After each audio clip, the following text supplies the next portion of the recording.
మే 18వ తారీఖు బయలుదేరినాటికి దాదాపు 15 కుటుంబాలు, ఇందులో 30 మంది పెద్దలు పిల్లలతో సహా చేరటం జరిగింది. 30+4. మొదటి లక్ష్యం ఏంటంటే ఈ టూర్లో ఒకళ్ళనొకళ్ళు అర్థం చేసుకుంటూ 10 రోజుల పాటు కలిసి ఉండటం. రెండవది కేరళ అక్కడ ఉన్నటువంటి భౌగోళిక పరిస్థితిని గమనిస్తూ వాళ్ళ జీవన విధానాన్ని తెలుసుకోవటానికి, కేరళలో ఉన్నటువంటి సుందర దృశ్యాలన్నింటినీ కూడా చూడటానికి ఈ టూరు ఉపయోగపడుతుందని చెప్పేసి అనుకున్నాం. మూడవది ఏంటంటే ఇందులో ఎక్కువ మంది కమ్యూనిస్ట్ పార్టీకి సంబంధించినటువంటి వాళ్ళు, సిపిఐ మార్క్సిస్ట్ సంబంధించినటువంటి కార్యకర్తలు, సభ్యులు, అభిమానులు ఉన్నారు. ఇంకొంతమంది దీనికి సంబంధం లేకుండా కూడా కుటుంబాలతో ఉన్న స్నేహం ద్వారా వచ్చారు.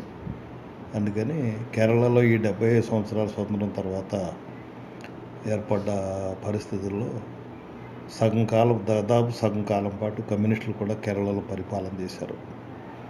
అందుకని ఆ ఫలితాలు ఎట్లా ఉంది ఆ కేరళ సమాజం మీద, ఏ రకమైన అభివృద్ధిని వాళ్ళు చేయగలిగారు.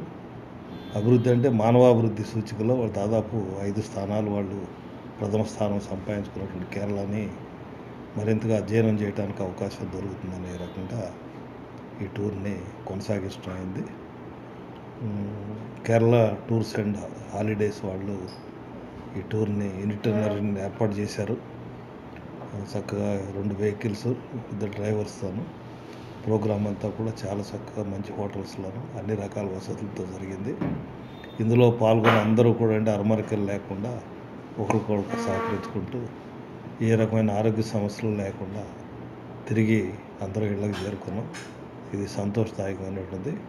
భవిష్యత్తులో కూడా ఇటువంటి టూర్స్లో ఇదే రకంగా వ్యవహరిస్తే మరిన్ని ప్రాంతాలను మనం చూడటానికి అవకాశం ఉంటుందని చెప్పేసి ఆశిస్తున్నాం.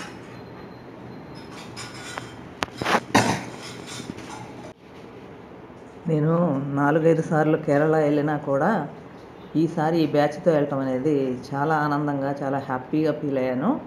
10 రోజులు ఏంటంటే ఇందులో 50% పార్టీ కామ్రేడ్స్ ఉన్నారు, 50% అదర్స్ ఉన్నా వాళ్ళు కూడా కలిసిపోయి అందరం చాలా ఆనందంగా విషయాలన్నింటినీ కూడా ఏంటంటే ఈ రకంగా దోపిడీ చేస్తూ ఉన్నారు. ఉత్పత్తిలోనే దోపిడీ అనేది జరుగుతుంది.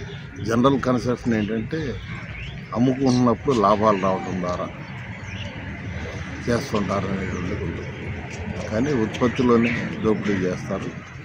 అట్లాగే దాని డిస్ట్రిబ్యూషన్లో కూడా అదనంగా మళ్ళీ దాని నుంచి చేస్తుంటారు. అల్టిమేట్గా వినిమయదారులు దాన్ని ఆ నష్టాన్ని భరిస్తారు. ఈ విషయాలన్నింటినీ కూడా ఏంటంటే చెప్పినట్టు ఇవాళ పెట్టుబడిదారీ ప్రపంచం చాలా సమస్యలు ఎదుర్కొంటుంది. ఈ సమస్యలకి పరిష్కారం ఏంటని చెప్పి వాళ్ళు దాస్ క్యాపిటల్ చదివే పరిస్థితికి మేధావులు వచ్చారు. అంటే ఏమీ లేనటువంటి రోజుల్లో సమాచారం చాలా కష్టమైన రోజుల్లో లైబ్రరీస్లో కూర్చొని అనేక రకాల పత్రికలను ముందేసుకొని రాసినటువంటి కార్ల్ మార్క్స్ క్యాపిటల్ అప్పుడు రాస్తే, ఇప్పుడు థామస్ పికెటీ అని చెప్పేసి ఫ్రెంచ్ ఆర్థిక శాస్త్రవేత్త, ఆయన క్యాపిటలిజం ఇన్ 21st century అని చెప్పేసి ఒక పుస్తకం రాశాడు. ఆ పుస్తకంలో ఇవాళ మన కంప్యూటర్ ద్వారా, నెట్ ద్వారా ఎంత సమాచారం కంటే అంత సమాచారం వస్తుంది. అది ఆయన కూడా రాసిన ఈ పుస్తకం లోపల ఏంటి ఇటువంటి సమాచారాన్ని అంతా తీసుకొని ఈ 400 ఏళ్లలో పెట్టుబడిదారీ సమాజం అభివృద్ధిగా కనపడుతుంది. కానీ మనకి మౌలిక సమస్య ఏదైతే ఉందో అది మాత్రం పరిష్కారం కాలేదని చెప్పి చెప్తాను.